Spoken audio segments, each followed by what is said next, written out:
That work? I think it did. I can't say. What's up, everyone? Welcome to ShockCast, episode 33. Always a great way to start the episode. My name's Logan Taldi, host of the show. Joining us today, not Giuseppe. Wimped out for the Legend of Zelda. No, he's probably listening. I swear to God, he's only here out of respect for me. He doesn't want to butcher me. Anyway, we're talking Legend of Zelda today. Joining us, we got Ryan Meitzler. Hey, say hi, Ryan. You just drank like a beer? Is that what you're doing? No, I had a bottle of water. I can't. I literally cannot see. Show, Lou? All right, we got Azario. Nothing. Hi. Just Azario got a new camera, by the way. So we've been having an argument about this. If you are watching us on Twitch or you're watching the YouTube video, let them know if you could see the hentai in the background a little bit better. Because I do this for the viewers. So if you're actually on Twitch, then you can actually see. On the scale of 1 to hentai, how clear are the anime girls in the background? That's what I want to know. Well, that's the issue, is that most of the time it's pixelated anyway in the important spots, so you don't know. Anyway, joining us also, Logan. This is the first time. I think I'm the resident filler inner of DualShockers now in this podcast. Logan's face right now is just like, I made a huge mistake. I should have left. No, I'm actually trying to inspect the hentai behind Azario now. Do you have a favorite? I do have a Cowboy Bebop poster though, and that's pretty good. So that levels it out. The Cowboy Bebop evens out. Yeah. Well, I got something to look at for the rest of the show, at least. Now. There you go. That's great. We got a beautiful green screen to look at behind you. We're going to work on putting something there. We haven't had a show in a while, guys. No, we haven't. Not since the last 10 out of 10 game. Yeah. But yeah, it's been quite a while. This is actually going to be a pretty non-traditional ShockCast, even considering that, given that I don't have my document open. I don't want to open my document. So we're just going to freeform this. We're doing it live. Doing it live. All right. So, of course, we try to do this. I'm going to be a lot more loose with this because we haven't been. We try to do this every Wednesday, 8:30 p.m.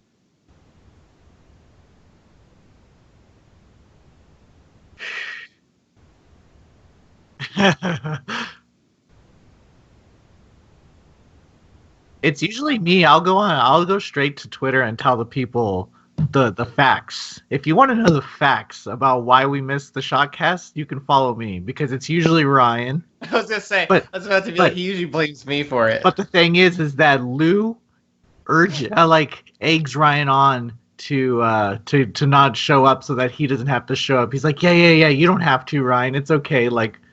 Very passively, but Lou. Okay.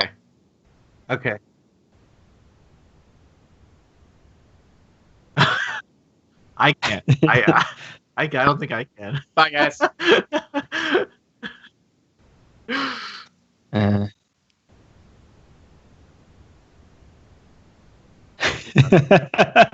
You'll get used to it.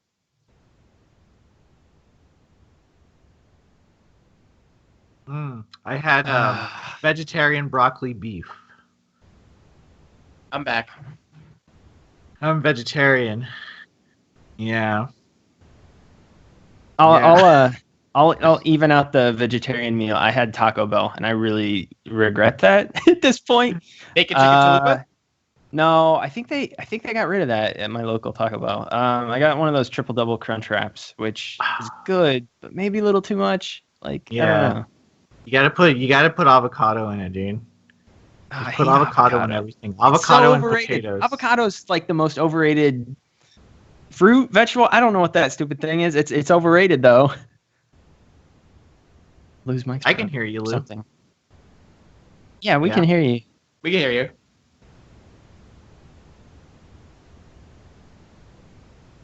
Okay. It's out on OBS.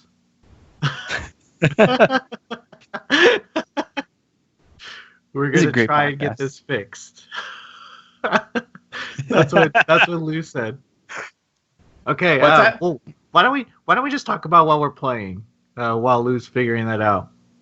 I want to hear what Ryan ate. I mean, you and I talked about what we ate. I did some nice chicken and wild rice soup in a bread bowl. It was real good. That sounds really good. It's very, very cold in New All right, wait. Good old I think they can hear me now. I'm showing bars. Yeah, I can hear you. Yeah. All right. Well, I don't care if you guys can hear me. I just gotta make You sure should they can always hear hear me. you. All right. I ate, for the record. I had I'm on some freaking low salt bullshit because I got high blood pressure. I'm a fat piece of crap. How do you survive in Nashville? Isn't that all you guys eat is just It salt? is so bad here. I've put on like 10 or 15 pounds. They make fried biscuit donuts. It's So winter weight, man. What? You gotta live through the winter somehow. all right, so yeah, I had grilled chicken breast, Brussels sprouts, and black beans. So that's been my nice dinner tonight. All right, games we're playing. Now let's do something interesting so people can like turn on their mic, their sound again. All right, so let's start with Logan. I know what you're playing, so go ahead and say it. Zelda Well, is besides what Zelda. I'm. Besides that, Yeah. can we talk about it? Are you sure? I'm pretty sure we can mention that. You they've can say, mentioned- just don't give us an impression. Exactly. Okay. I'm playing ukulele. So I heard some personality in that voice. Kind of, you gotta monotone it because I am currently playing through the video game Ukulele by Playtonic Games. there you go. Is that better? Is that better A for you? little better. So I'm playing that right now and then bouncing between that and Zelda. All right. Nice. Is it a Banjo-Kazooie clone? It is very much a Banjo-Kazooie clone. The trailers did not lie about that. Okay. So. I think that's as far as into impressions as we could get. Ryan, what are you playing? So I am bouncing around between some Zelda still, because that game has consumed my life. But I'm also reviewing Thimbleweed Park on PC, which I cannot say too much about right now, but it's coming out next week, and so there's still a lot of time until that. And then I got Mass Effect, which I'm hopefully might play a little bit tonight. And poor Horizon is still sitting collecting dust because I feel like Horizon's been like my neglected child because I've been playing Zelda all the time.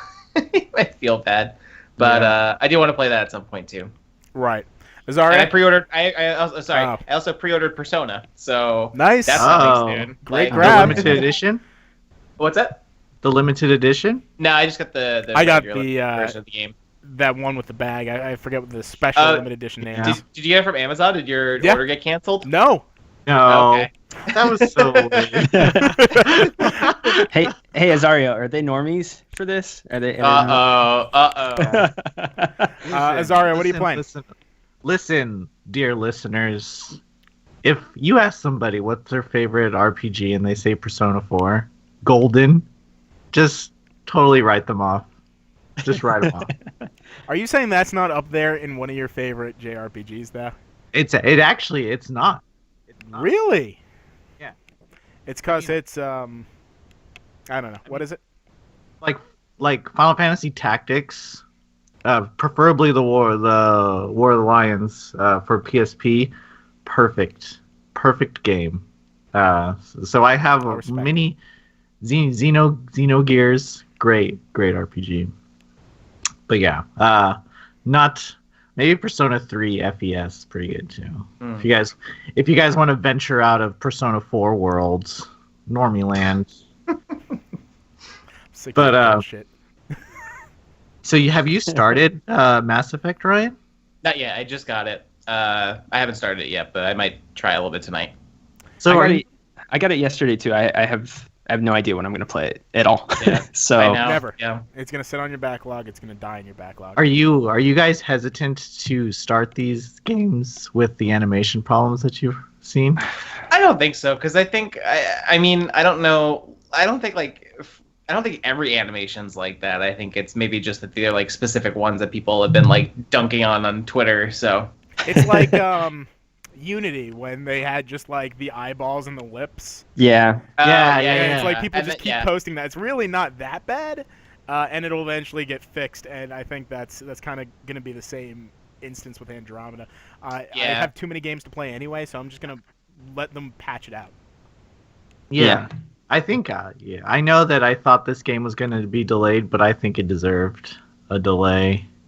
I totally agree with. Yeah, when you brought that up the other day to me on Twitter, I think it was, you mentioned it to me. Like, it definitely should have been, and I feel like Aaron Flynn had been up front a couple times saying like, "Wow, I can't believe we were able to get the game out when we did." Like, it almost seemed like it was rushed, and I wish they would have taken just a couple more months or something on it. So Yeah, I don't know. I feel like maybe it seems like it maybe needed like more than that. Maybe it needed like either to be in the fall or like next year, maybe. But who knows? You know, they probably wanted to get it out before then, clearly. So well, I mean, they announced it, and then 4 or 5 months later, it was out. So, I mean, they did it pretty fast. I think from the announcement to the release date, it was all pretty quick. I mean, not really. No, it didn't seem quick. They announced it like 2 years ago. Like, if not longer. Like, I think they announced it proper like 3 years ago. They started showing stuff off like 2 years ago. I think at E3 2014 was like when they first like revealed. They showed concept art basically. So, like so when they made the release date was like 5 months ago, though, right? Like, yeah. Oh, okay. They didn't announce it then, though. That was like that's what I was thinking. That's why I've played a little bit of the early access, but I don't agree with the harassment that's going on from gamers. Harassment's never good in general. No, and I want to be transparent with our listeners that maybe this game might be unfinished, but there's no reason to harass people online, and even if it's video games, come on, guys, like these are supposed to be fun. I'm sure it's not DualShockers viewers who are going out there. No. But then on the other side, if you look at, we have like these big names telling people on how to combat the harassers is to purchase the game, and even that is kind of like, well, it is an unfinished game, and yes, there's no reason to harass, but there is reason to be a little upset and not buy the game. But that's how you vote with your wallets, basically, and that's what it comes down to. If you don't want them to ever do something like this again, don't buy the game and launch. I think what bothers me the most about that whole situation is that this was all happening the week before the game was even out. Oh, like, yeah. if this had developed like this week after the game was out and people were frustrated with it after actually playing it, then I would maybe be a bit more lenient. Again, the harassment's never okay, but the fact that it was happening 5 days before the game was even out was what was the craziest part of this whole thing to me. They had to have known about this too. It's not something that they probably didn't know about. Like, it just happened way too often to be like, oh, well, I mean, we just learned it now, but, you know. All right. Yeah. So let's go back on topic for a moment. We went on a far tangent on that one. Azario, what are you playing this week? What am I playing? Yeah. Jesus Christ. I haven't played a game for funsies in a while because I've put 5 reviews out this it's month. so hard playing games early for free. Yeah. No. It sucks because I still end up buying them because I like physical copies. Sorry, I think I just saw a tear come down your eye with your clear new webcam. I've run him ragged. For the record, if you don't follow his Twitter feed and his comments throughout DualShockers, I've just really run him through the gambit. As a reviews editor, just assigning things to Azario because it's been a very JRPG heavy month. So, yeah, that's why. Well, the thing is like, I mean, for our staff, we have a very diverse staff, a group of people that like different games, and we're not going to put someone on a JRPG that loves Call of Duty. I mean, it's not gonna work. It's gonna be like they're not gonna know the systems, and they're not gonna understand the. And we try and be vocal about that, but I know that some outlets like to put like super left thinkers on Dead or Alive Extreme 3, you know, like, and what review do you think is going to come out of that? Well, it's gonna be a pretty bad one. But so I respect DualShockers that we don't do that unless we really need to get a game review out and it's not picked up. But that's why I pick up these games. Tangent again. What are you playing? Why won't you tell us? What are you hiding? Playing? Oh, geez. Nier. Nier, great game. Yeah, I'm playing a lot of Nier for fun. I have not started Horizon yet. It's just chilling there. that's Caligula, but the Japanese version for Vita. So I'm just pumping through that. I did get Binding of Isaac Rebirth Plus for the Switch. Is it Rebirth or Afterbirth? Plus? Afterbirth. Sorry, same. Gross name. I'm Yeah, cool with it. Gross name. But I haven't played it yet. I'm excited to see what's gonna happen. Like, what a cat! With the story of that game. But Nier's tight. Yeah, that's about it. Tweak It in 2 I reviewed this week, so go check out the review. I really like that game, and it's been really hard to put down and go back to Nier. So, but check out my review, and if that sounds like something you are into, pick it up because it's a really great game, and it's a game that'll last you probably till summertime. I mean, there's hundreds of hours of gameplay in it. Speaking of reviews, we spoke briefly about Mass Effect. We have the DualShockers review of Mass Effect up. Giuseppe tortured himself over that, so go check that out.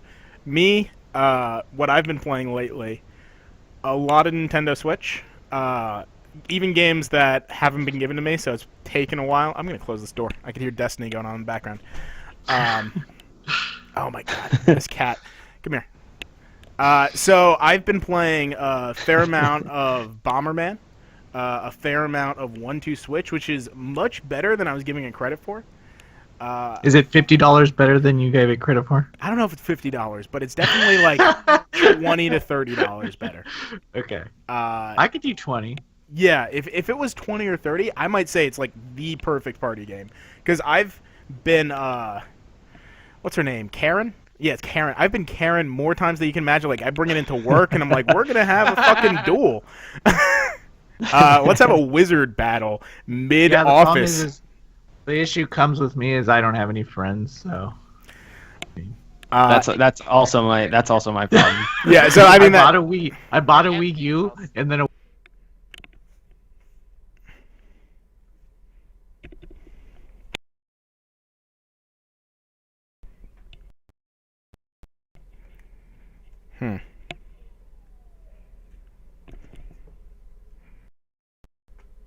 Well, there we go. I can hear stuff again. Okay. So I don't know what you just said. Probably shit talking me. I don't know what's happening with my. I need like new ear. I feel like we should get you a new computer. Yeah, you should. Also on my list of things, I started up Horizon, which I think is really, really good. I recently played Tomb Raider though, and it's like I scratched an itch that I think Horizon's supposed to be scratching. So it's hard for I'm not getting into it the same way I was getting into Zelda, and it's not because they're both open world games, because I think they're very different open world games. But I'm definitely not getting into it the same way I was hoping. So I might put it in the back burner and try something else different, because I need to kind of like switch up what I'm playing from time to time. I need to. Yeah. What happened? I said you need to switch things up. Oh my god. I just assumed like my mic went out and you were like, oh, there it is. Fuck. That's going to be awful. I say Switch way too often. I didn't realize until after they announced the console's name, and everyone's like, hey. Great.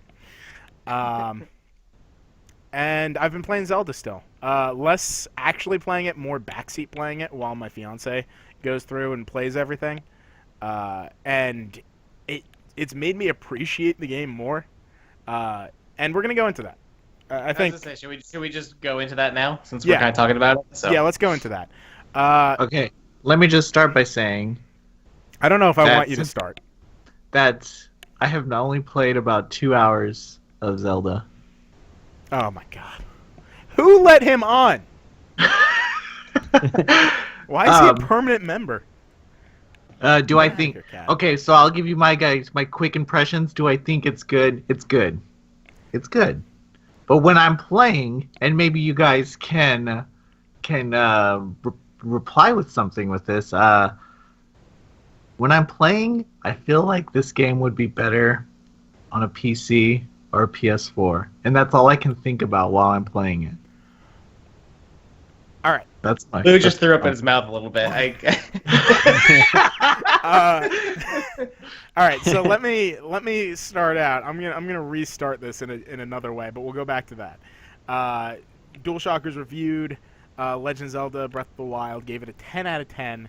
Its second perfect score that week, following Horizon, and beyond that, it was a fun week for me because my 10 out of 10 score, which people were expecting DualShockers to be artificially critical of the game, because we're DualShockers, and they know that some people on the team don't have positive opinions of it. They were expecting me to be artificially difficult, so I got called a Nintendo fanboy. At the same time, I also reviewed the Nintendo Switch, the review came out the day later, and I was a Sony shill that day because I gave it a 6.5. So everyone knows by now it's like the most talked game that we've had this year, out of a year of really great games. This year's blown things out like crazy. And we gave it a 10. Like I said, it doesn't mean it's a perfect game. More in the sense that we think it's a genre-defining game. It's going to be one of the best games on the system. Certainly one of the best games of the year. And yeah, all right. So that is my spiel to start things out. Let's go to the question Azario brought up. Is the game limited by the Nintendo Switch? Could it be better on the PC or PS4? Ryan, I'm going to kick it to you first.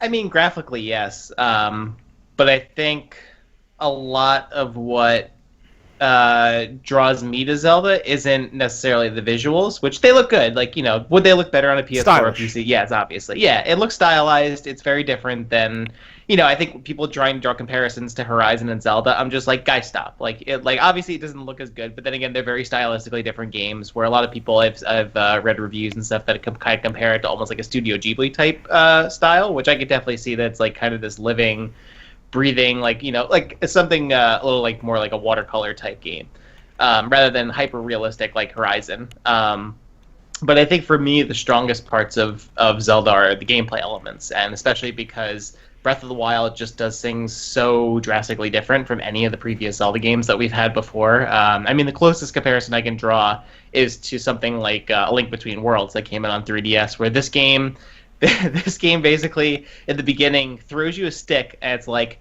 you figure it out, and that's like basically the rest of the game, which I really appreciate. Is I feel like I'm sure we'll go into a little bit more throughout the podcast tonight, but just I think that like Breath of the Wild is a game that really respects the player and treats you like, it doesn't handhold you like a lot of the previous Zelda games have. Like this one really lets you kind of just discover things on your own. And I think that's its strongest element for me. And I think regardless if it were on PS4 or PC, that wouldn't change the fact that it has like a really exceptionally strong gameplay elements. If you like that aspect of it, Ryan, I think that has a lot more to do with the fact that Monolith developers joined the team to help create it. So if you like that kind of, here's the world, go out and explore it yourself.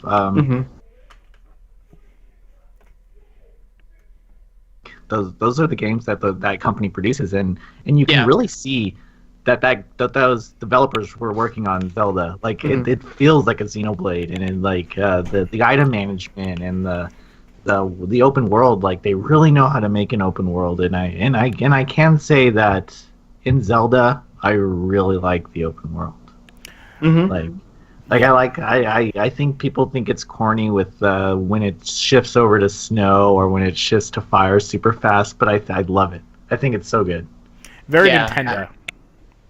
I haven't played Xenoblade, but I will agree, because I think the world was one of the biggest things going into this game that I was kind of concerned about, because in the trailers and a lot of gameplay demos and things like that we'd seen, the world felt and looked very empty. It just didn't seem like it had a lot going on. I think in some ways the world still kind of has that playing the full game, but I do think that the sense of explorations or discovery is really great, and I think that there's really only a handful of other games I think that it could that it stands toe to toe with in terms of things like Skyrim and Witcher that also kind of play off that. So I think just that aspect of the game is like one of my favorites as well. Right, and I mean, in that sense, I think it feels so empty because The pop-ins make it so that there literally is nothing in front of you until you're about 5 feet next to something. All right, Logan, you are the I think our PlayStation fanboy. I don't really know enough yet. Everything. What I know. are I'm kind of all over the place. I mean, I've never really like I'd probably prefer the PS4 this generation, but last generation it was Xbox 360. So I just wherever the games are that I'm preferring at the moment are. So. All right, so let's talk right now because you have PlayStation in your backgrounds for things. What's your opinion on Azario's statement? Do you think that it would be a better game on PC or PS4? We didn't mention Xbox One, weirdly enough. Better game? I mean, yeah. I mean, mirroring a lot of what Ryan said. I mean, graphically, yes. I mean, it would run better. There would be less frame rate dips, I'm sure. None of those things have ever made a game great to me, though, by any means. And if those are the qualities you look for in a great game, then I guess you're like your favorite games of all time are like Gran Turismo and Forza. Like those are the games that like look the best. And while that's a bad example. The gameplay is what's focused in Zelda though. Like, and that is what separates it, and that's what makes it important compared to everything else. And of course, it could be running better, yes. But I'm so much when a game like this is so fresh and so like I haven't really played anything like this before. Ever. Like it mirrors a lot of other games, but I think the way that it's wrapped up in this tight bundle is completely different than anything else I've ever played. And when I'm having an experience like that, I think I am more forgiving of the technical flaws. That doesn't mean I don't notice them or that they aren't there, but I can look past them a little bit easier because of what everything else in this game is doing. Well, that reminds me, Logan. If you ask a gamer, especially in their mid-20s, 30s, what their favorite game is, it's usually not a game from this generation. It's always like a Super Nintendo game or a PS1 game, and necessarily those aren't graphically enhanced in any ways, but they hold a place in our hearts as these are amazing games. I mean, to be fair, if you ask someone younger generation, 12, 15, 16, 17, they might say Minecraft at this point. Also not a game. I don't want to talk about them right now, Luke. If anybody says Minecraft, I end the conversation. I think the other impressive thing that I will say kind of in rebuttal to the people who are frustrated with the frame rate dips and stuff like that is that despite those things, I think those are more limitations of the Switch, and obviously like they would have not liked that to not happen on the game. But in response to that, I'll say this product they have put out is nearly flawless, other than the frame rate dips and stuff like that. Like there's no like glaring issues with it. Like people, like we kind of talked about Mass Effect, like, oh, I hope they patch it eventually or something like that. There's nothing like that in Zelda gameplay wise or even in the world where it's like, oh, well, they need to fix this one part. I'm going to wait for the patch until they fix it. And like, that is so rare today in games, it seems like. And we mentioned this in the Horizon episode too, how much, especially open world games, it seems like there's always a problem with them at launch, and Horizon and Zelda both launched in the same week, and it seems like neither of them really had any problems, which was just shocking. I know Horizon's had like 3 or 4 patches at this point, but the game was by no means broken, or people weren't looking for a fix in either of those games, which I think is just incredibly impressive by both Nintendo and Guerrilla. Yeah, and for Nintendo standards of video games that it puts out, you have to admit that they always put out the best product that it can be without a day one patch or without something. I mean, they're stumbling with the DLC, but they'll get over that pretty soon. I ain't gonna buy no shirt, no season pass. You don't want the Switch shirt? You don't want to fight Ganon with a hot piece of merchandise on? What is this thing about Zelda? I haven't looked into it very much, but you have to buy an amiibo for something. Does amiibos work? Oh yeah, there's something. There's like hard mode, like the heroic mode. Afterwards. That's DLC, I think.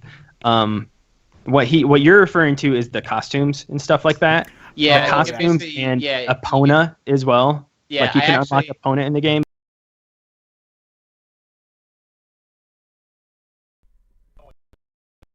amiibo, which unlocks Epona. So I was like, yeah. So I did What, that. really? Oh, I have that. Yeah, so, yeah. okay. If you use that, basically any of like the Zelda ones, like of amiibo, will unlock like certain things in the game. You can use other amiibo, but they just unlock like cooking items. They don't get you any like specific things. So, speaking of which, I'm gonna go on a little riff here. I didn't. If you want to hear what I said about frame rate dips and how it could be better on another console, and I think to some extent it could be better on another console, you read it in the review. Two notes I want to make. One is I want to dispel a rumor that went around, and we kind of ignored this rumor because it was like really like someone just took something in the comments really out of context, and then it ended up getting said on a couple of podcasts. So let's clear this up. What the rumor that Giuseppe likes Legend of Zelda? That's a fact. So I mentioned in my comments that they asked about lag issues. I said I was somewhere between a 9.5 and a 10 before the review came out, and I was trying to find whether I was going to give it a 9.5 or a 10. I ended up going with 10 because after the update, at least in the handheld mode, the frame rates were much better than what it originally was. What people read was that I switched it from a 9.5 out of 10, and there was a belief that we had somehow been harassed. No.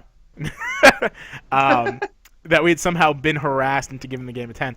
Never the case. I give it a 10 from the get-go. It's a 10 on Metacritic. For those who don't know how Metacritic works, now that we are on Metacritic, you can check. That is the first and final score. They do not take any scores afterwards. That's why Uncharted 4 got that ridiculous score and they couldn't change it. So that's not true. Next thing, Jim Sterling, the Jimquisition. I certainly respect people who have a critical stance on The Legend of Zelda.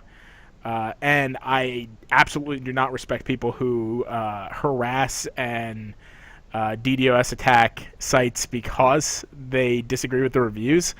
But I think that one thing that we mentioned, he had like a 4 or 5 paragraph write-up, it seemed, on cosmetic DLC locked behind Amiibo, and why that was a major fault for the game.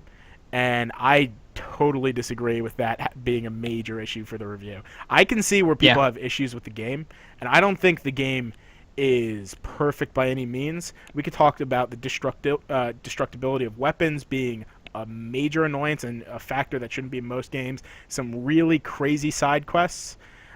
I've only dealt with 1 or 2 really bad side quests. Motion controls on some of the puzzles, stuff that would make the game not a perfect game. But cosmetic DLC is in most games at this point, if we're being completely honest. And I don't think that should really factor unless it's something that you need in the game. But yeah, that's my small riff on Jim Sterling, who I generally respect as a reviewer, just not that review specifically. I agree. He's done some Senron games that are the same way. Like he'll write like 4 or 5 paragraphs on one thing and then give it a super low score. The thing about cosmetic DLC is that it is cosmetic. It does nothing to change the game. Doesn't hinder your experience of being in the game. I mean, if anything, the Switch sure will bring you out of the game. It reminds you that you're not actually in this fantasy world. But I think cosmetic DLC is silly. Even though I buy every DLC from Tales of Berseria and any Tales of game, I buy it. Well, it's not even DLC proper. Again, it is the amiibo stuff, and the thing that the stuff you're unlocking is just the green tunic. Like the green tunic is in the game if you have the certain amiibos that unlock that in the game. And we had all known going into this that the blue outfit that Link wears was going to be like his new default outfit in the game. So I think some people were still expecting to like come across the tunic in a shrine or something like that. And then when they found out, oh, I have to buy this freaking amiibo in order to unlock the green tunic. What's wrong with this? Like I can understand the criticisms, but at the same time, like there's a disconnect there. And like Nintendo's trying to sell these amiibo. Like that is a good way to get people to want to purchase them. Like because everybody does want to wear that outfit in this game. And those amiibos are going to be able to work on other games too. Like when Smash comes out, you're going to be able to use your Link amiibo or your Zelda amiibo. Like, it'll work again. You're spending $13 on it, sure, right now, but you'll be able to use it some more. They're like all sold out though at this point. I think they're like That 40, one is 50, 60, specifically. $70 on Amazon. The ones that you need, there's only like 4 that I think that specifically unlock the Tunic. It's the Ocarina of Time Link, the 8-bit Link, either of the Wind Waker ones, either the Smash series or the 30th anniversary series, and then there's one other. I'm looking at it now. It's the Ocarina of Time Link, the Smash Brothers Link amiibo. Smash Brothers Twilight, yeah. And then either the Toon Link ones or the 8-bit Link are the ones that unlock the costumes. All right. It sucks, but I mean, those work for other games. So and you're they making an were investment. really in the discount bin. Yeah. I mean, most amiibo at this point have dipped down to like $5 or $6 at Amazon at some point, because. Oh, did I just get cut? No, you guys can still hear me. I just can't hear you. I can hear you. Yeah. Okay, now I can hear you. But yeah, most of, as a former collector of amiibo, like everything they over. How many do you have? Hold on, let's get into this. We may need to have amiibo anonymous here.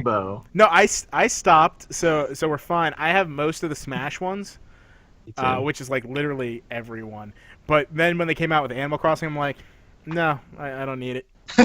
That's when I stopped too. I'm not an Animal Crossing guy though, so I mean it made sense for me to stop there. But I think I have the entire Smash series. I kind of regret that. I mean they're cool set up in my Link one right Dude, now. they take up so much room. They do. I've seen your collection. I don't know where you're complaining about taking up a lot of room. I mean, they're a lot smaller than my 1x8 figures, so they don't look good next to them. You know. That's that. But okay, so Lou, I want to talk to you. Zelda to you.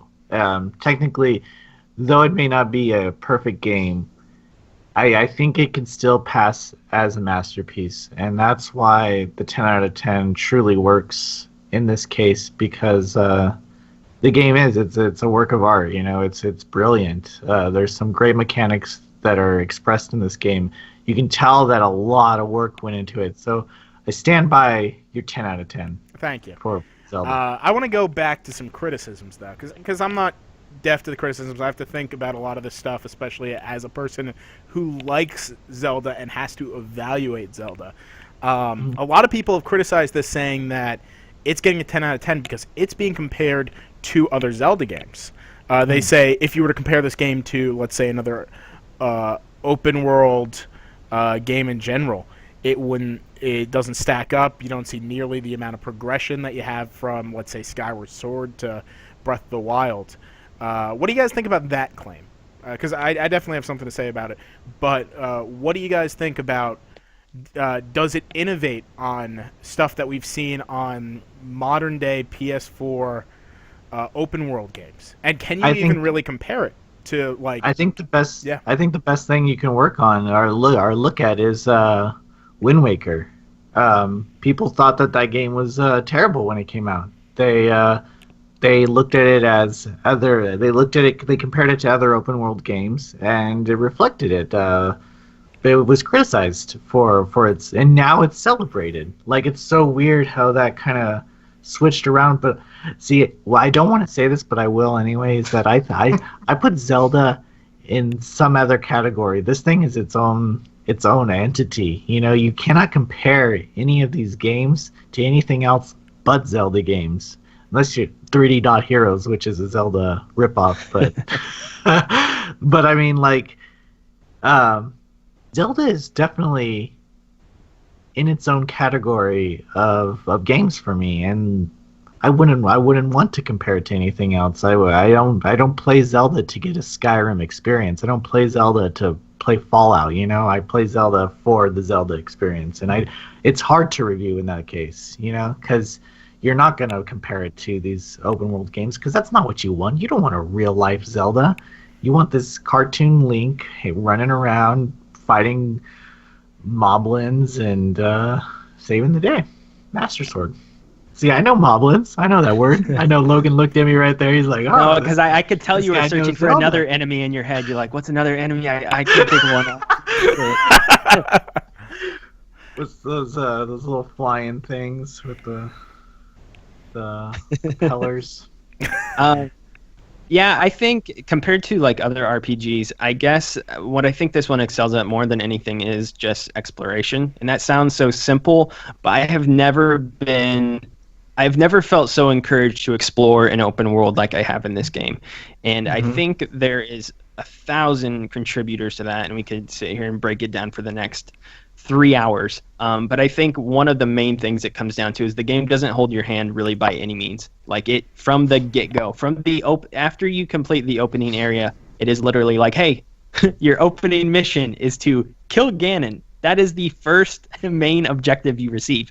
And you can, for all intents and purposes, go do that right away. Of course, there is a path for you to follow through the game, but it leaves that all up to you. And that's been my favorite thing about the game. I've started to travel through the game, and I've completed 2 of the dungeons at this point, but I've not gone out of my way to find where they are at. I just happen to be walking up a mountain, and I look down, and oh, what's that over there? And then all of a sudden I know I'm in a town or something like that. And then all of a sudden I'm talking to somebody else, and then they're like, hey, we're having this problem with the divine beast. And I'm like, oh, shoot, I guess I'm near one of the dungeons now. Like, I'm just uncovering all this stuff naturally. I'm not going out of my way. I don't look at any of the side quest markers, or I look at the side quest markers. I don't look at any of the main quest markers. I never turn those on. I just end up at places, and then I explore and I talk to people, and that's how I'm getting through the game. And I've never done that with any other game. Like, the closest example to exploration I can think of is Skyrim, but when I go back and I think about Skyrim, it's constantly pointing you in some direction, whether it be with markers,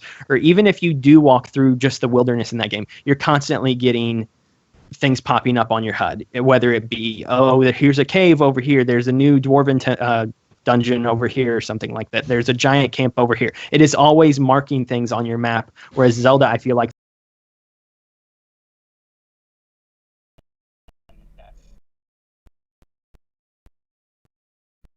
and that's what I keep doing, and that's what I'm going to continue doing. I've noticed that I use my binoculars a lot more in Zelda than I have in any other game. Yeah. I mean, it's always an option, but I've never actually used it as. Right, Ryan.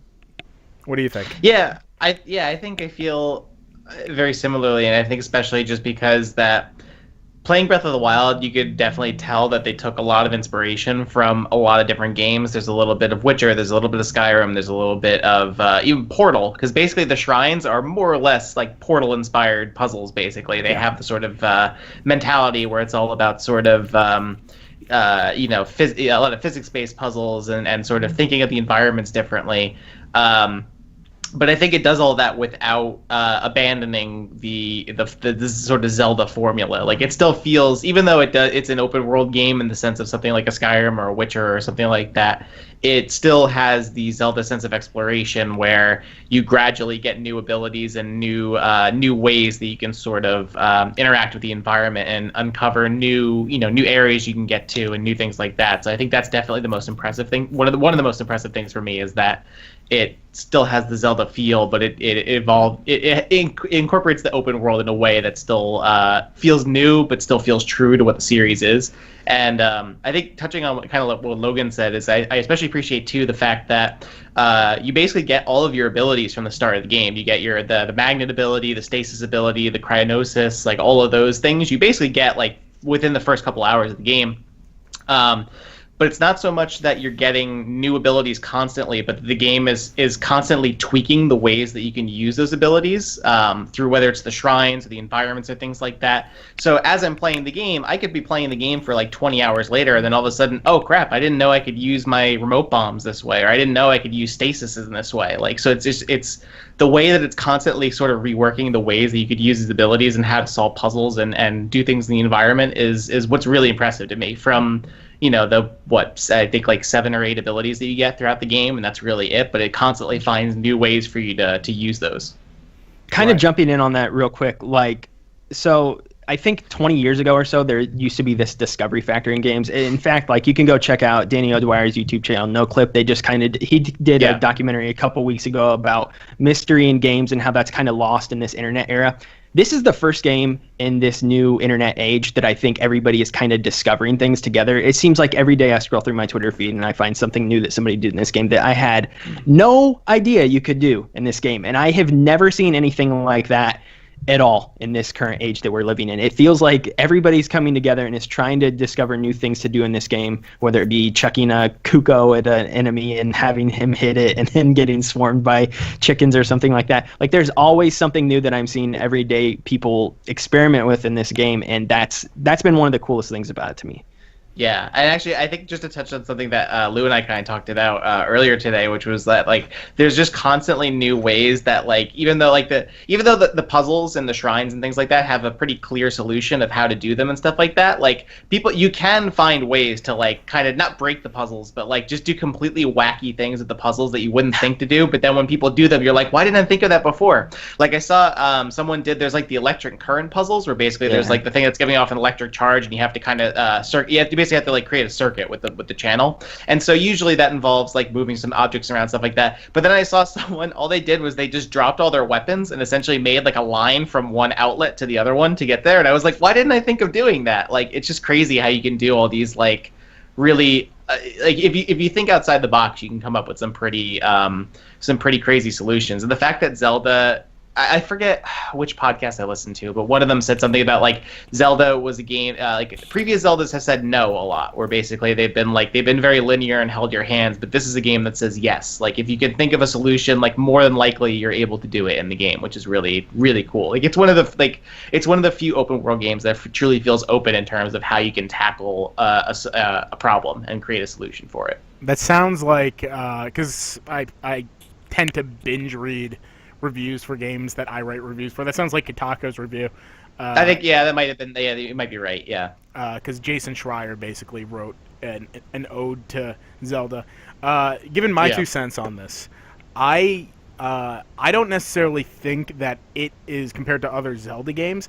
I really think that Breath of the Wild helped, in part, I guess, create a new subgenre of open world games. Because when I was reviewing this game, I was as much as I want to compare it to other Zelda games and I want to compare it to other open world games it's playing, a lot of times I ended up making comparisons to The Witness, another open world kind of puzzle game where the entire environment around you happens to be the puzzle, and it very much felt like an open world puzzle action game, and I guess that could describe all Zeldas. More so here because it was very physics based. It took a lot of courageous steps in different directions that Nintendo normally shies away from. I mean, tutorialization has arguably gotten worse in Nintendo games until this. Yeah. So that was great. The fact that they don't have the linearity that a lot of Nintendo games have, and especially a lot of Zelda games have, makes it stand apart from Zelda games, but also makes it stand apart from most open world games or most puzzle games that I've had. Am I still? Yeah, I'm still talking. I just can't hear you guys. Oh man, my mic today. And along with that, I think that the best thing about the open world in general is that it acts as a stressor, basically, to you as you play, where it's always challenging you, it's always getting harder, and it doesn't stop you when everything starts getting harder. It lets you test your limits in a way that I've seen most comparably, I guess, in Dark Souls or Bloodborne or something like that. They happen to distill a lot of great concepts from a ton of games, and that's strange for Nintendo. I hope they take this kind of policy and use it for other things. They'll shut up. Hopefully people weren't talking.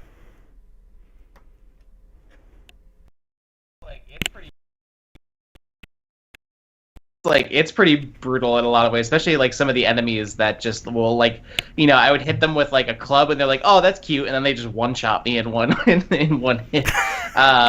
But yeah, I know a lot of people, and it's funny too because I think it was during the GDC talk where they showed that prototype of the game that was like literally the original Zelda, pretty much, and or something like that. They did some kind of prototype where it was like more or less a 2D Zelda that like but implemented a lot of the systems they were playing around with in Breath of the Wild.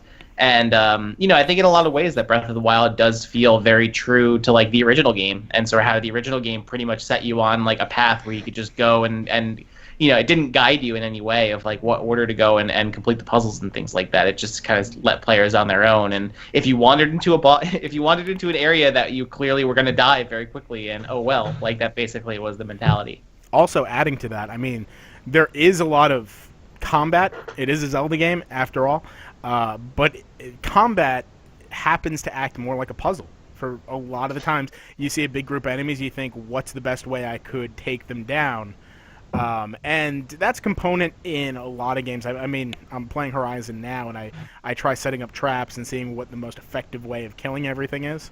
But I felt way too often that Zelda wasn't really going to be an excellence in combat versus, an excellence in approaching enemies or creating situations in the world where you'll find enemies in new kind of situations, sleeping in a different formation than usual or with different things around them.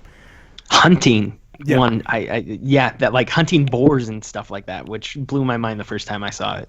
Yeah. Mm-hmm. Yeah. I wanted to. I want to shift it to looking at Zelda as a series, if we can for a minute, and talk about where this one fits in. Because one of the common things in looking at review scores initially, like obviously before I played the game, they came out that Thursday, and then the Switch was Friday. When I first saw the scores, I was like, okay, this is just par for the course. All Zelda seem to score high. This is just everybody's nostalgic for these games anytime they come out. I think the thing I've been most blown away with, playing through it myself, is that it's not cashing in on nostalgia as much as I expected it to, and it feels, while it is familiar, it is not. I'm not enjoying it because it feels like Zelda, and if that makes any sense, it is so Zelda, but also so inherently different at the same time that there's no point of reference for me when I look back at the other games. There's no point of reference for me in those previous games other than like, oh hey, there's a Goron. There's Gorons in old games. Like things like that are similar, but overall, like this is so different that I'm not. I know that it is an objectively a good game because I'm not in love with it because it's calling back to things from the old games. Right. And I think that's one of the more impressive things with it. And that's how I'm validating my own opinion on the game and realizing that, wow, okay, this is really that good, because when I look at this, I'm not even thinking of this as The Legend of Zelda as a franchise. I am just thinking of this almost as an entirely different game itself. Yeah. It's not leaning on nostalgia. Compared to a lot of I'm playing a game right now that leans on nostalgia, so I know the difference between the two of them now. All right, so let's shift, because we've been talking all positives. Let's switch. We've been I purposely Lou's getting so bad. I purposely avoided that word. All right, so we've been talking a lot about the positives and what we like. It's not a perfect game. Where are the improvements besides, technical frame rates? We've discussed that. What gameplay-wise could have been tweaked for the better, or maybe improved? Rain, go away, please. Yeah, rain is very annoying at the game. When you're trying to climb up a mountain and you just slide down and your heart just sinks into your chest, like. I like it when it's part of puzzles in certain areas. Like there's certain areas where it's like it's specifically supposed to be raining here, but then there are other parts where it's just like I'm trying to. There was one instance where I needed to light the torch on at that lab area. I'm sure you guys are familiar with it. Yeah. I needed to light that, and it started raining, and it rained for like 5 hours. And you're just like, really? I was like, all right, well, I'm gonna go downstairs and make a sandwich or something. And I came but back that's life. But like that was a complete stopping point for me in that game, and that sucked. Yeah. But that leans on the confusion. Like, do you want this totally random like night-day cycle, weather cycle, or do you want everything to work out for you? You can't have it all, Logan. No, I Can't mean I'm have it fine. all. I like the rain mechanic overall. Like it's a smart idea, but I've even heard people say like, okay, look, I live in Seattle. It rains a lot here. I don't know what's happening in Hyrule. This is like catastrophic. How much it's raining. No. And a lot of times it actually did work out to the benefit of when I was playing it, where, yeah, it'd be super annoying because I'm like, I just have to get right up there to the shrine. You won't let me climb that extra 10 feet. But then sometimes I was halfway to something and it started raining. I'm like, okay, well, I can't get up there anymore. So I either have to work out a new way to get up there, or let me just look at the situation, see where I am, and take out my binoculars and find something interesting to look at nearby. And a lot of times there was. In that sense, it never felt too punishing for me personally. At least not as bad as what Dalo mentioned in the comments, the durability of weapons, especially early on. But yeah, does anyone have anything else to mention on the rain? Nope. How about durability? I actually, so maybe because the durability mechanic I don't actually find as annoying as I thought or feared it might be. I actually, I guess coming from games like Witcher or the previous Elder Scrolls games where there was weapon durability and breaking and stuff like that, like it was always annoying because you'd have like a favorite weapon or something you'd hold on to and then like it would break and you have to go get it fixed or something like that.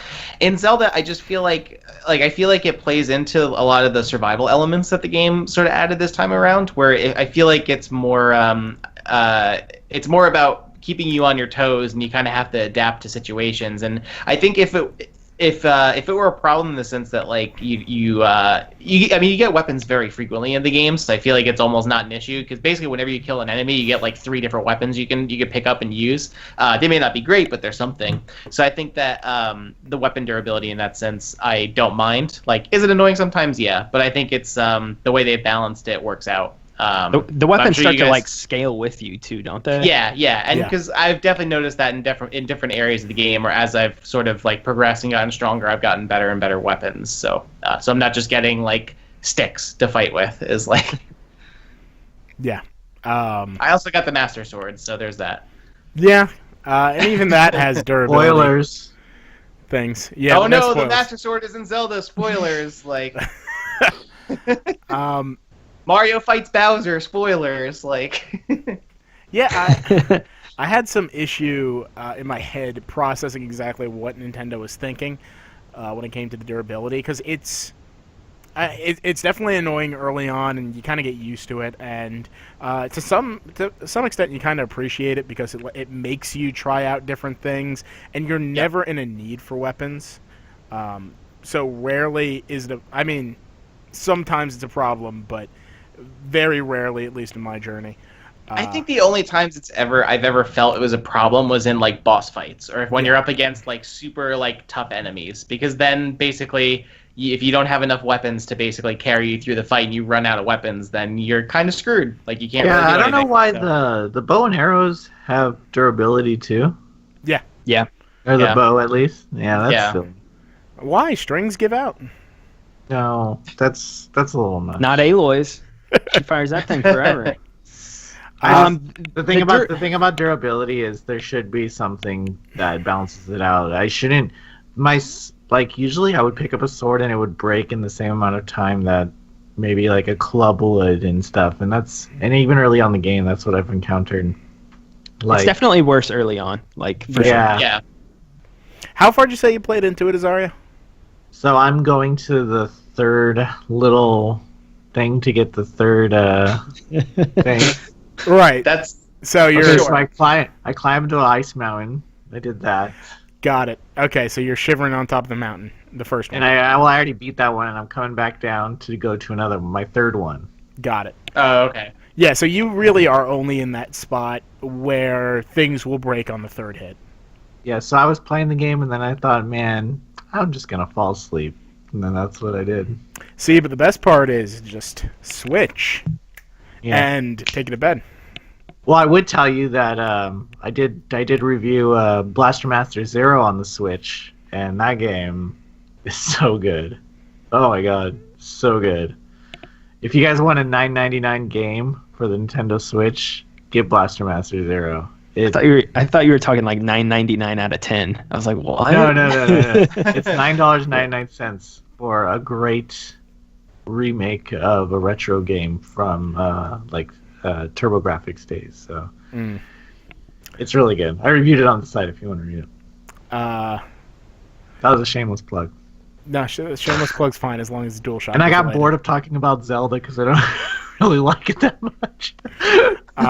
You should stick with it. Like, give it another. And I know that's the common like, oh, it gets better 20 hours in. Yeah. Well, now that I finally have a couple, should definitely clear that first area, get the weeks. paraglider and stuff like that, and then like head off to your first town. I finally have a couple weeks where I'm not reviewing games, so all right. I'm definitely. So we're should have making you stick to it. told Lou that. It's like I shouldn't have told Lou that I don't have another review for a couple weeks. But yeah, it's gonna be mandatory so playing. when it comes to Lou's review and reading it and stuff, I do stand by his score. Like maybe I'm not having the same amount of I'm not attached to it as everyone else, but reading that review, it is definitely a 10. It's definitely a masterpiece in that sense. You had people giving the new Metal Gear Solid 10s out of 10s, and I don't think that game was very good at all. I don't know what we gave it, so you might just be shitting on DualShockers right now. Well, you are speaking to the reviewer here, and I gave it a 9.5. So. Oh, okay, we're good. Okay. That was before I was with DualShockers. And I actually, I won't go too much into it, but I actually like Breath of the Wild in a lot of ways. I feel like kind of reminds me of Phantom Pain. Like I feel like there's a lot of similarity between those two games. Yeah. I don't like or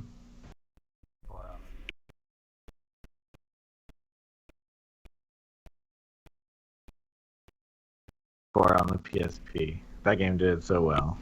Anyway, I digress. All right, I got another question for you guys. So Zelda is going to progress. We're going to have another Zelda. Who knows how many years from now? Do you want it to be the same style, or do you want something different? And if you do want something different, is there anything you want holding over from what this game did? So I have this great idea. Let's combine Zelda and Dynasty Warriors, and we put those two together and see what game we get from that. And then put it on 3DS. I have no idea where they go from here, and that's the one thing I keep thinking of as they like near the end of the game. I obviously still haven't finished it, but I don't know. And that's not a good answer for a podcast, but I really don't know what they do next, because I feel like how do they one up this, but how do they also like do something different off of this at the same time? And do they go back to the like one-to-one sword mechanics and then combine that plus this open world style of game? I feel like that would be horrible. Yeah. But I have no idea. I feel like if there's anything I'd like to see them like, I think I wouldn't mind the sense of exploration, the open world sort of like that. I think I'd be okay with. I think I'd maybe given this is also the first Zelda that had like full voice acting, and I feel like the characterization of the game is very different than what we've seen in the previous Zelda games. I feel like maybe if we saw a game that had a more narrative focus, I think I'd be interested to kind of see what Zelda did with changing up the story and how they approach it and make something that's I can't really think of a good example, but I'm just thinking like just something, because I think like if there's one thing that you don't really praise Zelda games for is their story necessarily. Like they're fine, but they're just kind of variations on like Link goes to save Zelda, and that's basically it. So I think maybe if there was some kind of interesting way they could tweak that'd be cool. I'm gonna tell you guys right now, I don't think they're gonna change anything. I think they're gonna make a sequel, and preferably like an upgraded engine or something. But I think they're gonna pull a Majora's Mask on us, just sequel it. You'll not find me complaining about that one. Yeah, bring it on. Let's go. They could start a small team developing the new Zelda, and then have another team working on the same engine, just putting out a new story for a sequel. Well, that's what the interesting thing is with the Switch now, is that are they gonna take the 3DS out back and shoot it in the head eventually, and then bring like the 2D Zeldas over to the Switch as well at some point? And are we going to have like both of those two sides? I think what's gonna happen is the 3DS and already the Wii U is gonna fall into what the Vita's in right now in its third-party hands. You're still going to have Atlas developing Etrianacy games. You're still going to have these indie games coming out on 3DS, Wii U. You don't think Atlas wants to push Etrian over to? Well, even Atlas just announced the new Radiant History game, and it's 3DS exclusive. Well, yeah, but at that point they've been. How long have they been working Atlas on is it? bringing what? Well, they announced Shin Megami Tensei on Switch. Yeah. But you guys will never play that because you guys like Persona 4. Man, you wouldn't know what I would give for. I know Zario's gonna call me a normie, but for Persona 5 on Persona 5 on Switch, ooh man, I would love that. I think I'm just lamenting. Like, I'm really looking forward. Okay, so quick tangent. I'm really looking forward to Persona 5 and playing it, but I am kind of lamenting that it's not on a portable, because I think that game, like especially Persona 4 Golden, was just like so perfect for a portable system that it's I don't know. So the thing about Persona 5 is what I'm thinking is why it's going to stay PlayStation exclusive is because when it was announced for the PS3, and I believe that Sony gave them funding to put it on PS4, and that's a big reason why it's taken so long. But Sony put some money into it, so I don't think you're going to see it coming out for a while. No, we're not. Yeah, but if a new Vita 2 gets announced at E3, woo boy. No. Persona 5 Golden! You heard it here first. I think that's a very bold prediction, Azario. I'd be right there next to you marking out though. Like, Vita's great. I would love to see them iterate on that, especially seeing what Nintendo did with the Switch, but doesn't seem likely at all. They just dropped the price of the damn memory cards. Friggin' a Vita game already got announced for 2018, so... Oh my god. There's a Vita game. The new Digimon Cyber Sleuth. They do need to take it out back. It's I don't know. I'm willing. I don't think I'm likely gonna play my Vita again because of the Switch.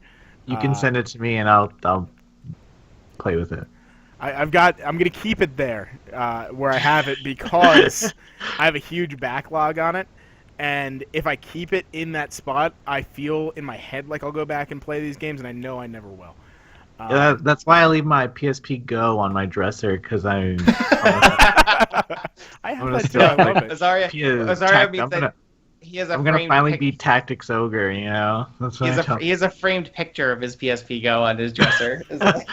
Hey, the PSP Go, if anyone can get their hands on it, it is the best handheld for PSP. The best version of PSP in handheld form. I'm sure our listeners will keep that in mind when they think about the PSP like, going forward. It's really easy to put emulators on too. So if you can find one, pick up a PSP Go. I'm not saying you should put emulators on it. I'm just saying it's easy. We can't hear you, Lou. We can't hear you, Lou. All right. You guys can hear me now. Yeah. So, how do you think this is foreboding Nintendo and the Switch era that's going to be before it? Do you think that they are going to take as much care with the rest of their properties as they did with Breath of the Wild for the Switch, or do we see? We've had some bold claims this week, specifically for the Nintendo Switch. GameStop marketing executive said something along the lines of it being it selling phenomenally. It might eclipse the Wii. Nintendo reports from Nintendo saying something along the lines of they're doubling production. They're aiming for 16 million by the end of the year. Do you think that this is foretelling of maybe a paradigm shift for Nintendo and how they're approaching their IP, or do we think this is kind of just lightning in a bottle and they go on Amazon right now and try to buy a Switch? See if they have them in stock. They don't. I just checked. So, and that's where you'll know, dude. It's not gonna. It's a great system, but I urge people to wait till this holiday to buy a bundle. I agree. Because if you're gonna spend $300 on a console, I would.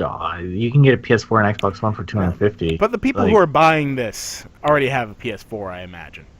I think I a hope lot so, of people. because it's not gonna replace your home console. No, it's not, and I think that was my big criticism. But people want something new. I mean, rarely I think was the Wii, unless we're talking about like families and for little kids. I don't think Wii was most everyone's main primary console compared to the PS3 or the Xbox 360. But is this going to reach that kind of companion console status that they had then? I hope so. I hope because, so. I'm a fan of shovelware. So I mean, the more shovelware that a console has, the happier I am. I mean, I think, at least for me, I think that, Zelda's the only game I have on my Switch right now, and I'm sure a good majority of people that have Switches. But, I think there's definitely games that, that I think I would consider... I would consider differently what types of games I would play on the Switch versus what I'd play on like PC or other systems. If that makes sense. Like, I think honestly, one of the games I'm most looking forward to play on the Switch coming up is Stardew Valley, because I feel like that's a game that is pretty much perfect for the Switch, because that's a game that great playing at home, but then having the ability to take that with you and play it like all the time, like that's going to be like digital crack for me basically when it comes out. So I think that I mean, I don't know if I wouldn't buy every game on the Switch if that option were there, but certain types of games I would definitely consider playing on it. I think if that makes sense, like it would definitely make me consider differently the ways that I could play games, like that I would want to play on Switch versus something else. Yeah. It's definitely changed the way I think about like which games I'm going to purchase for which systems as well. Like Ukulele is going to feel perfect on the Switch. Like that'll be such a good Switch title. Yeah. There are certain games now that I'm already looking ahead and I'm seeing that are going to release, and I'm like, that just seems like a Switch game. And if they bring that over, that is going to feel so perfect on this system. As far as sales for the device and how they'll do going forward, I don't know. I really think it is intrinsically tied to the software that they put out. Despite the good word of mouth right now that they have with this early part of the launch, that is aided so much by Zelda. Like that is one of the most talked about games I've seen in years. So I don't even know. I find it weird that they're putting so much ad space out there, and you can't even buy one from them. I mean, that's typical Nintendo, though. I mean, so but again, I think that's more for the mainstream audience that they're trying to get, versus because obviously the Nintendo faithful are the ones that are out there now buying the system. But I think in terms of long term, I think they want to get the advertising out there so that way people are aware of the system and what it is. Yeah, I mean, you have to keep marketing something like that. It's not like they're going to be like, oh, we're out of stock. Cancel all commercials. So nothing crazy like that's going to happen. But, I mean, that was their strategy with the Wii. Like, they went under. They knew they were going to sell more than that. But it fed into the craze because you were constantly seeing the dudes show up at people's doorsteps and saying, we would like to play every 10 minutes on TV. And, like, seeing those commercials and stuff like that fed into the craze, and the mainstream audience kept wanting to go out and buy one. As soon as they saw one in the store, they purchased it because they knew how rare it was. I don't know if Switch is going to be like that because, like you said, it seems like more are on their way soon. I know GameStop said that more were supposed to be in their stores today. I think there was a report that they were getting like more. They tweeted that out a few days ago, that they were going to get more in stock today. So I think more are on the way. Again, though, like long term, I don't know. Like, I think it's off to a better start than I expected it to have, especially after that January showing, which I thought was pretty piss poor, honestly. Like, I am really surprised that coming off of that, they've been able to do so well out of the gate, because I honestly expected them to kind of struggle. Yeah, I think by now, when we were looking at the Wii U, they're already sitting on store shelves.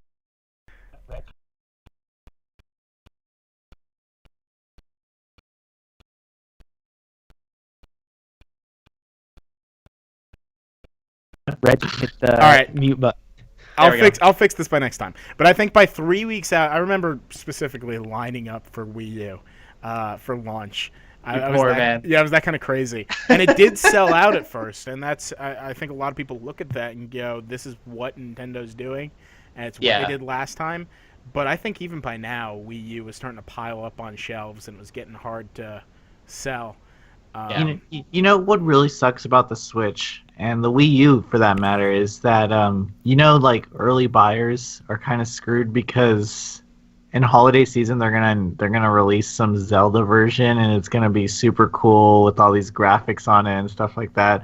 Like I waited and bought the Zelda Wii U, so I had the Wind Waker Wii U, and now that's really rare, you know? Like it's super cool to have those systems, and the base Switch, it's pretty ugly, you guys. It's like black on black logo for the dock, the gray controllers. There's no life in it. You look at a PS4 or an Xbox controller, and it's like there's color. It looks nice. I disagree, but that's only because I have the neon Joy-Cons. The neon one. I think if you get the neon one, those are even uglier. And there's both camps of that, though.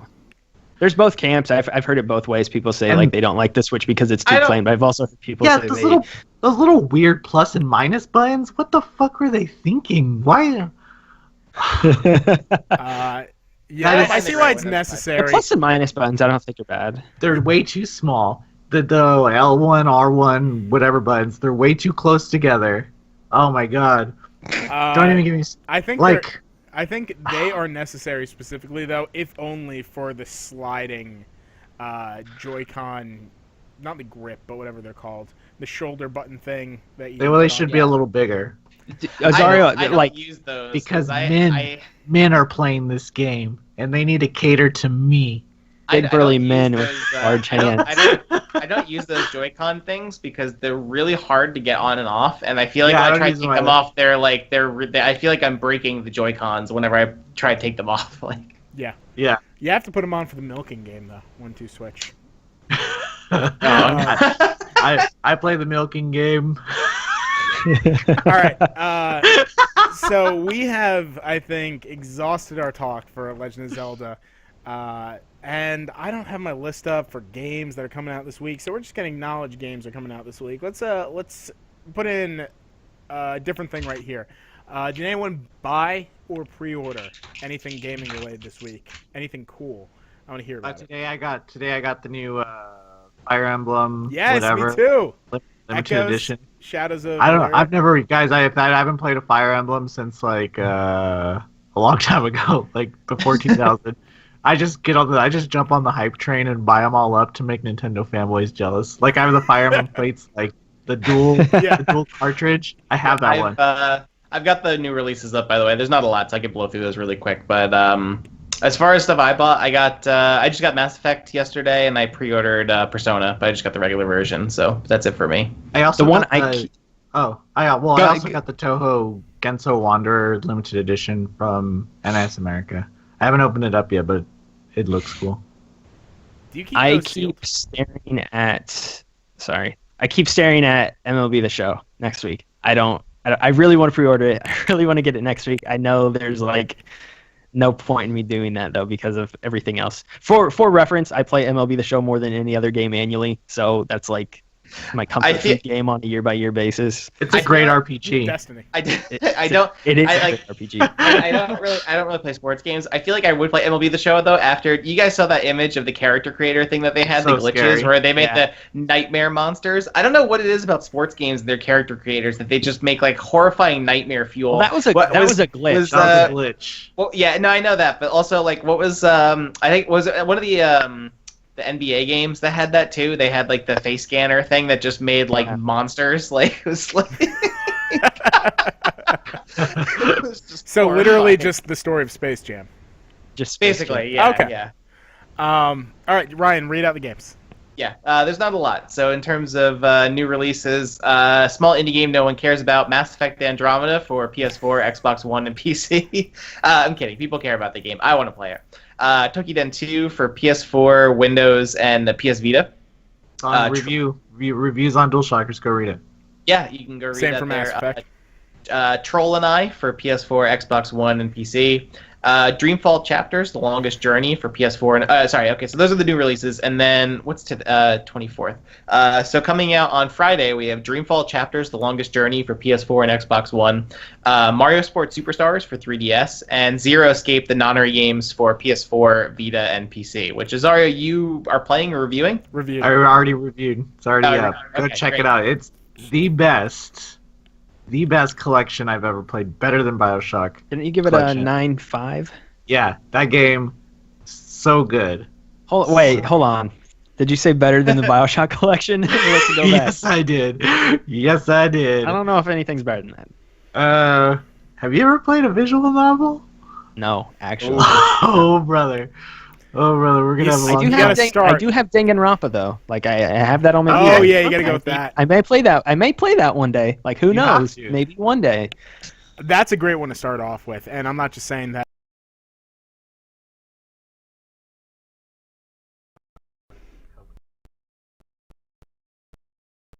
Code for that. Zaria, are those normie games? I don't know. Normie games. Danganronpa is almost a normie game, but no, that's definitely a normie game. No, if we went with the offshoot one, which one was that? Despair Girls? Yeah. Yeah. That is like way. Oh up. yeah. So that's not normie. Yeah, if you said another episode or Despair Girls, I would have been like, oh, nice. Yeah. Okay, so Ryan, more releases. That's it. Yeah. There's not a lot. So. Nothing next week.